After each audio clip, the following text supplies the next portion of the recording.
तो कर्नाटक में मुख्यमंत्री पद की शपथ लेने के बाद से डीके शिव कुमार की नई सरकार अभी पूरी तरह पटरी पर भी नहीं आई थी कि कैबिनेट के भीतर असंतोष खुलकर सामने आने लगा। मंत्री पद की शपथ लेने के महज 2 दिन बाद ही वरिष्ठ कांग्रेसी नेता रामलिंगा रेड्डी ने अपने पद से इस्तीफा देकर सियासी हलचल तेज कर दी। विपक्षी भाजपा भी इसे मुद्दा बनाकर सरकार पर हमलावर है। देखिए खास रिपोर्ट। 3 जून बुधवार कर्नाटक की राजनीति में एक नए अध्याय की शुरुआत हुई। कांग्रेस के दिग्गज नेता डीके शिव कुमार ने मुख्यमंत्री पद की शपथ ली। नया जोश, नई उम्मीद और नई दिशा के संदेश के साथ उनकी मंत्रिपरिषद के सदस्यों ने भी पद और गोपनीयता की शपथ ली। लेकिन सरकार गठन का उत्साह अभी ठंडा भी नहीं पड़ा था कि सत्ता के गलियारों से असंतोष की आवाजें सुनाई देने लगी। शपथ ग्रहण के महज 2 दिन बाद ही कांग्रेस सरकार को पहला बड़ा झटका लगा है। वरिष्ठ कांग्रेस नेता रामलिंगा रेड्डी ने मंत्री पद से इस्तीफा देकर राजनीतिक हलकों में हलचल मचा दी है। मैंने कभी डीके शिव कुमार से जाकर यह नहीं कहा कि मुझे मंत्री बनाइए। मैंने सिद्धारमैया जी के पास जाकर भी मंत्री पद की मांग नहीं की। यहाँ तक कि मैंने हाईकमान के सामने भी कभी मंत्री बनाए जाने की गुजारिश नहीं की। यह फैसला उन्होंने स्वयं लिया था। जहाँ तक विभाग का सवाल है, शपथ ग्रहण वाले दिन डीके शिव कुमार ने खुद मुझसे कहा था कि बेंगलुरु विकास विभाग आपको ही दिया जाएगा। मैंने इसकी कोई भी मांग नहीं की थी, लेकिन अब मुझे जल संसाधन विभाग दिया गया है। पहले कहा गया था कि दोनों विभाग आपके पास रहेंगे, लेकिन बाद में वो विभाग किसी और को दे दिया गया। रामलिंगा रेड्डी का इस्तीफा सिर्फ एक मंत्री का पद छोड़ना नहीं, बल्कि नई सरकार के भीतर उभर रहे असंतोष का संकेत माना जा रहा है। रेड्डी का दावा है कि उन्हें बेंगलुरु विकास विभाग देने का आश्वासन मिला था, लेकिन पोर्टफोलियो आवंटन में उन्हें जल संसाधन विभाग दिया गया। इसी नाराजगी के चलते उन्होंने पद छोड़ने का फैसला किया। सरकार बनने के 48 घंटे के भीतर सामने आया यह घटनाक्रम कांग्रेस नेतृत्व के लिए चिंता का विषय बन गया है। रामलिंगा रेड्डी के इस्तीफे के बाद कांग्रेस नेतृत्व डैमेज कंट्रोल में जुट गया है। मुख्यमंत्री डीके शिव कुमार ने रामलिंगा रेड्डी के इस्तीफे पर प्रतिक्रिया देते हुए कहा कि रामलिंगा रेड्डी हमारी पार्टी के वरिष्ठ और महत्वपूर्ण नेता हैं। वह मेरे बेहद करीबी मित्र भी हैं। मैं उनसे व्यक्तिगत रूप से बात करूंगा और उनकी सभी चिंताओं का समाधान निकालने का प्रयास करूंगा। पार्टी के वरिष्ठ नेता और मंत्री सतीश जारकीहोली ने स्थिति को सामान्य बताते हुए कहा कि अगले 2-3 दिनों में सब कुछ ठीक हो जाएगा। ये तो सिलसिला नहीं जा रहे हैं कि 2-3 दिन में ठीक हो जाएंगे। हमारे सीएम साहब इसको ठीक कर देंगे, 2 दिन वेट करेंगे। कांग्रेस के अंदर बढ़ते असंतोष को लेकर भाजपा ने सरकार पर तीखा हमला बोला है। भाजपा प्रदेश अध्यक्ष BY विजयेंद्र का आरोप है कि सरकार बनने से पहले ही कांग्रेस में सत्ता संघर्ष शुरू हो गया है।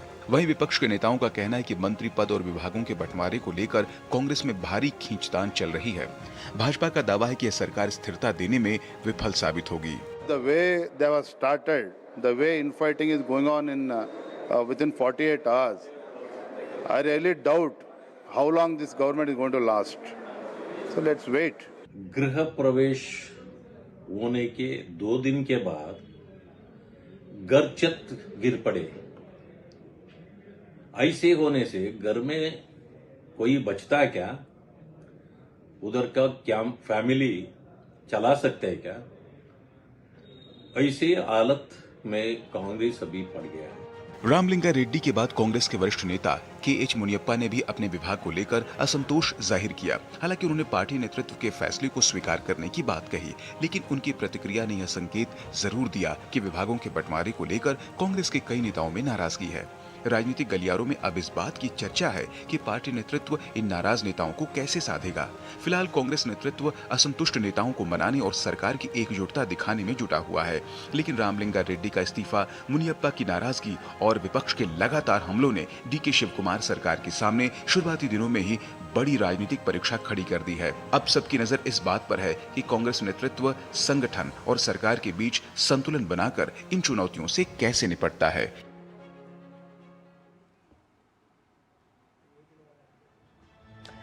तो अभी सरकार को काम करते कुछ ही दिन हुए, लेकिन कर्नाटक का ये सियासी नाटक सबके सामने खुलकर आ गया।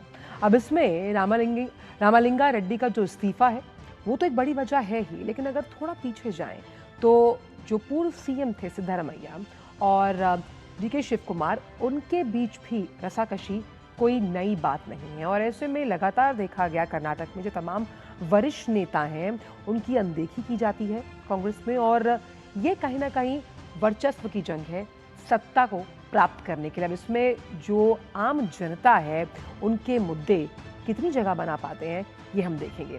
हमारे साथ इस बड़ी खबर पर ज्योति इस वक्त बेंगलुरु से जुड़ गई हैं। ज्योति, किस तरह से अभी तो सरकार के पास अपनी बहुत चुनौतियां हैं क्योंकि वित्तीय दबाव है, अगर कर्नाटक की बात की जाए राज्य प्रशासन पर, उन्हें सुलझाने से पहले अंदरूनी रार खुलकर सामने आ गई। अंचल जी, बिल्कुल हम सब ने ये विश्लेषण किया है कि जैसे डीके शिव कुमार कितने प्रयासों के बाद मुख्यमंत्री बने थे कर्नाटक की। जून 3 उन्होंने सब लोग मुख्यमंत्री से मिलकर सब मिनिस्टर्स ने पद ग्रहण कर चुके थे और सिर्फ 2 दिन ही बाद, 40 घंटे के बाद ही जून 5 रामलिंगा रेड्डी, बहुत वरिष्ठ विधायक है, वरिष्ठ नायक है, उन्होंने इस्तीफा दे चुके हैं। जो रामलिंगा रेड्डी है बहुत मतलब सेंसिबल पॉलिटिशियन है, ऐसे वो कभी भी हमने देखा है उनको, कभी भी वो पार्टी के खिलाफ रेबल नहीं हुए थे, चाहे वो वीरप्पा मोइली के सरकार में हो या धर्म सिंह और SM कृष्णा और सिद्धरामैया, अभी डीके शिव कुमार के सरकार में भी उन्हें एक सचिव स्थान मिला था। जैसे उन्होंने कहा, कल उन्होंने इस्तीफा देकर एक ऐलान किया कि मैं ये जो पोर्टफोलियो मुझे दिए हैं जल संसाधन, इस पोर्टफोलियो में मैं आत्मसाक्षी के खिलाफ काम नहीं कर सकता हूँ। मुझे मतलब बेंगलुरु अर्बन डेवलपमेंट मिनिस्ट्री देने का वादा किया था।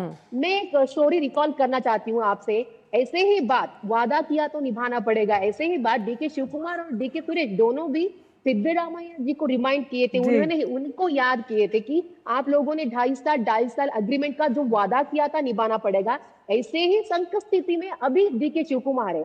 जब 2023 में ये जो हुआ था उस वक्त भी नाराजगी जताए थे हालांकि रामलिंगा रेड्डी जी ने, उस वक्त डीके सुरेश और डीके शिव कुमार दोनों ने मिलकर यही कहा था कि 2.5 साल के बाद जब मैं मुख्यमंत्री बनूंगा, आपका जो आकांक्षा है Bengaluru urban development ministry portfolio में आपको दूंगा। तो वैसे ही बात अभी रामलिंगा रेड्डी जी ने रिमाइंड कर रहे हैं।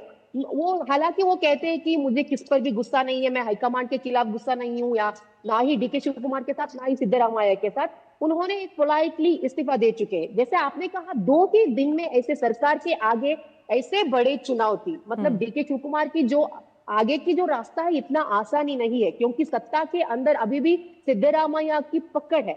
सिद्धरामैया के बेटे को अभी नगराभिवृद्धि खाता दिया है। सो बहुत लोगों को ये थोड़ी शिकायत है, लेकिन कोई भी आगे आकर नाराजगी जता नहीं सकते, सिद्धरामैया जी के खिलाफ बहिरंग नाराजगी जता नहीं सकते, चाहे वो मुनियप्पा हो। मुनियप्पा को भी अभी जो पोर्टफोलियो में मिले हाथ, और उसके साथ साथ हमें ये भी सुनने में आया है कि जो पावर मिनिस्टर है KJ जॉर्ज, जो भी बहुत सीनियर लीडर है, उनको भी नाराजगी है जो पोर्टफोलियो दिए हैं।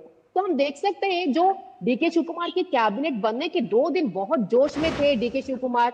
मैं ऐसा मतलब 5 उन्होंने गारंटी भी अभी अनाउंस कर चुके हैं। तो इसके साथ साथ जो ऐसे विधायक जो 8 बार विधायक बन चुके, रामलिंगा रेड्डी हो या मुनियप्पा हो, इनके नाराजगी को बैलेंस करना है ना, इतना आसानी का काम नहीं है डीके शिव कुमार के लिए, बहुत चुनौतियां है।